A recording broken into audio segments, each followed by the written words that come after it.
Welcome in, everybody. You know what time it is. It's Saturday. It's Tony. It's Adam. It's the 5-5, maybe the 7-on-7, maybe the 10-on-10. Who knows? We got a lot of picks here in 5 to 7 minutes. So this is at Win Daily, at Win Daily Sports. Make sure you're checking out those projection models, the home run models. We're doing home run props now, and the home run model on the site. Bets by Ghost doing a tremendous job. Me and Adam will give you some picks towards the end of the show. And as always, make sure you're putting your subscription up there. The NFL rankings are there. It sticks 22 to get your free month. But Adam, right off the bat, like we always do, we're going to fly through this. Give everybody the best information they can in 5 to 7 minutes, I'll say. Ace of the Slate, 9 games tonight, Saturday, August 20th. What you got? I mean, if I could pick none, I might. It's kind of an ugly pitching slate, right? You have some good pitchers in some tough matchups. There's not really a smash spot on paper, but the guy I'm going to probably go with is Spencer Strider. First off, we hope Jordan Alvarez is all right. He left the game under some kind of odd circumstances last night, transported to local hospital. Hope everything's okay with him. But you would certainly think if he's in the hospital last night, he's probably not going to play today. So that does help Spencer Strider quite a bit. The Houston lineup skews righty, regardless if Jordan is in or not. He still has over a 43% strikeout rate against righty hitters. I understand Houston's a tough offense. They don't strike out a lot. I get it. But for 9,700, I don't think anybody has the boom potential for the dollars that you're spending. And I mean, look at some of these game logs, 35, 35, 40. Yes, he has blow-up potential, but I think you could say that about anybody in the slate today. I just like him because he's got that ultimate porno stash. He does rock that thing, and he's proud of it, man. I got to give him credit for that one. I love it, man. If you got the pride to go out there and ball like that, you are a baller in my book. So I'm loving that value pitcher. Yeah, I think the chalk SP2 is going to be Logan Gilbert. Oakland, it's been a matchup people have picked on all year. Got to hope he turns things around. His second half has started out horrifically. ERA is 6.59, 400 WOBA allowed. The FIP is over 5. It's been a little bit ugly for him. You hope Oakland kind of helps him get right. But if you're already taking the chance on Strider and there's some downside there, maybe you could look at Josiah Gray. He might only face 4 lefties. That's a good thing. His strikeout stuff is legitimate. A 27% strikeout rate over 118 innings. If you can do that in the major leagues, you got some nasty stuff. Now, Josiah Gray does not keep the ball in the ballpark by any stretch. The guy gives up home runs constantly. Look at this last game. 6 innings. He does give up 2 bombs, but people really aren't on base. He only 3 earned runs. He strikes out 10. You still get 23 DK. Josiah Gray outscores Logan Gilbert today. I think you're going to be in a really good spot in tournament. My sneaky plays on the other side, and that's James Caprillion. Now, again, this is all based on the salary at 6,900, the amount of strikeouts that he consumes, and the innings that he pitches. So I already know I'm going to get double-digit points no matter what. So I'm just thinking in this game, I think it's a low-scoring game between these two pitchers. I think he gets 6 to 7 strikeouts, and he's going to give you, in my opinion, 17 to 18 DK for 6,900 as your number 2 pitcher. I think that's not a bad play. So there you go. You have 4 guys right there to focus on. Now, what about the bats? Who's the stack that we're looking at tonight? People probably think I'm a Cardinals fan at this point because I think I've been pumping them for like a week straight now. But they had Colorado pitching, right? So that's it's kind of a target all year. Now they get another very average lefty. Madison Bumgarner, we've talked about all season. His production's kind of there, but if you look at the advanced metrics, he should be a lot worse than he is. You don't want to see that if you're going up in this Cardinals lineup. Even last night, Paul Goldschmidt, home run immediately. Nolan Arenado, over 20 DK again. These guys are just consistent. They're some of the best lefty hitters in baseball. Even if you're just trying to, get those 2 big bats and maybe like a Paul DeYoung or Dylan Carlson or, one of the cheaper guys and just do a 3-man stack, it's hard not to want to go after these guys once again. Because they produce, right? Right. I don't care. I mean, look at Goldschmidt, game log this past week.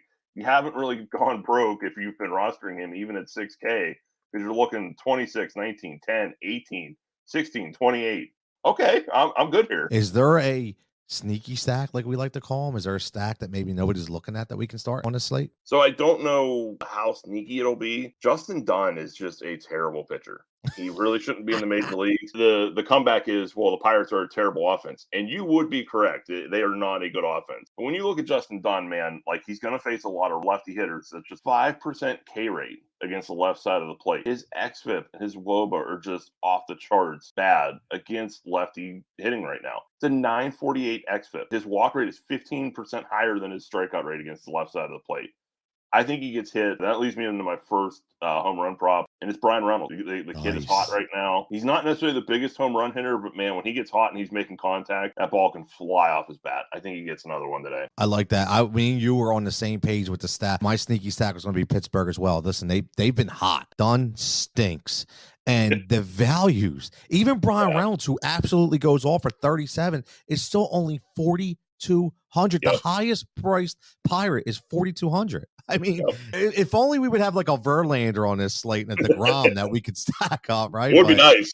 It would be. It would be. But yeah, look at those Pittsburgh Pirates. For my first home run prop, I hate to do this. It pains me to do this. But listen, Bailey Falter for the Phillies is not a good pitcher. He's young, still learning how to pitch. It's going to be 90 degrees at Citizens Bank Park. The ball's going to be flying out into the humidity. And I'm going to pick a Met. It's not going to be that nerd Pete Alonso that I can't stand. It's going to be Starling Marte. This guy is strong. I watched him. Like, he's hitting the ball harder than anybody right now in that lineup, in my opinion. May not be getting the same production, but he's hitting the ball hard. And tonight, I could just see one of those junk Falter balls come right over the plate, and he puts it out in those left field seats. So, next home run prop. Who do you have? I'll go the second home run prop, and there's good news for everybody because I was also really looking at Starling Marte. We do have a good track record when we really like a guy. He typically does pretty well. I'll stick in that same game, and I'll go Darren Ruff. You know, with the lefty, Falter. Ooh, I like that. He'll get to start over Dan Vogelbach. That's why they got those two hitters, so they could platoon them. Falter, he has some talent. You know, he might get there at some point, but that point isn't today.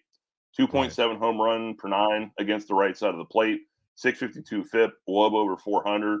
That's all Ruff does, man. He just crushes lefties. He should be hitting probably about 6 in that lineup. I like him not only for DFS, but I do think he hits one out. There's going to be a lot of balls flying out in Citizens Bank Park tonight. And I want to give my FFVP as well. It's going to be from the Pirates. I'm focusing on is Ben Gamel. Listen, here's a guy, 2,500, that just keeps giving you positive point production over the past week and a half. So, and again, going up against a bad pitcher in a hitter-friendly park right now with the weather. So, give me Ben Gamel for 2,500 to give me that 7 to 12 cash line for an FFVP. And my second home run prop is going to be who Adam had probably about 5 days ago. He didn't hit. I'm expecting him to hit tonight, and that's going to be my boy Yaz from the San Francisco Giants. Now, again, I'm playing into the Colorado Rockies thin air, that mile high air, right? I'm playing into that. And I'm also playing into the pitcher in Mr. Ryan Feltner, who's given up 3 home runs in his last 3, at least 1 home run per game in his last 3. So for me, Yaz is, again, righty versus lefty. Yaz is ready to go. And tonight's going to be the night he gets back on track. So, Adam, final thoughts before we get out of here. Anything on the weekend? This is an ugly pitching slate. I don't think it's one that you have to get very, very cute. I think you probably don't dip down below Logan Gilbert unless you're in the 20 max. Maybe throw Braxton Garrett in there, one or two. But always follow Win Daily Sports at Win Daily Sports on all social formats. Win Daily Sports on YouTube, WinDailySports.com. Checking this projection model. I can't tell you enough for the home runs. You got our home run props. Again, this is for the 7 o'clock slate. You have all day to listen to it. So everybody, stay safe, stay healthy, and always remain profitable.